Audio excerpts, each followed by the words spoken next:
बड़ा ही सुंदर गीत के संकेत मास्टर साहब कोनो दुल्हन नई नवेली दुल्हन बड़ा सज धज के अपना सैया के पास जा दिया। ढेर दिन बियाह भले ना भइल, अभी यही लगनिए में बियाह भइल रहा।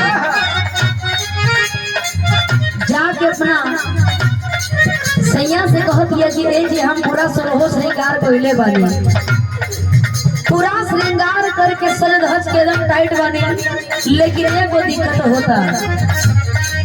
दुल्हा बड़ा खूबसूरत हो, बिल्कुल प्रमोद जी जैसा दिखाई ना हो कुमन, धीरे धीरे जितना भी हो, लेकिन देखला के बाद लगेलन कि 20-25 साल के ये हो।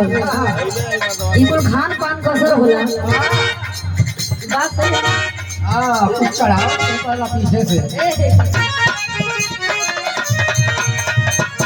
गौर करिहन दुल्ही कह दिया कि जी हमार बात सुनी, हम पूरा सर सवर गइल बाड़ी, लेकिन एगो दिक्कत होता।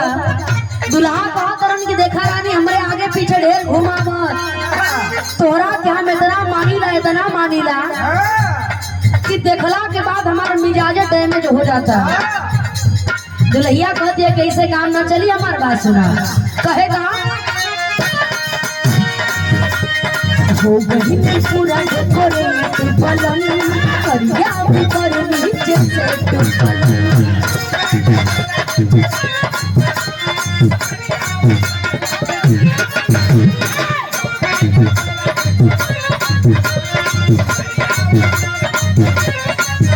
ये कहे अरे हो गई पूरा डेकोरेट पलंग, करिया ऊपर नीचे से पलंग।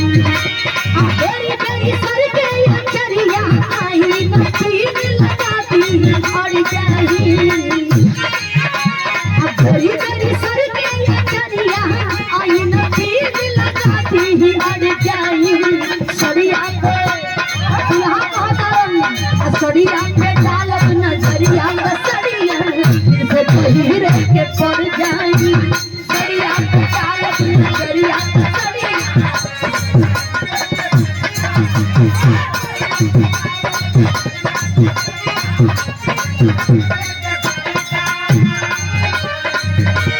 दुल्हिया कह दिया कि खाली यही से काम ना चली, जो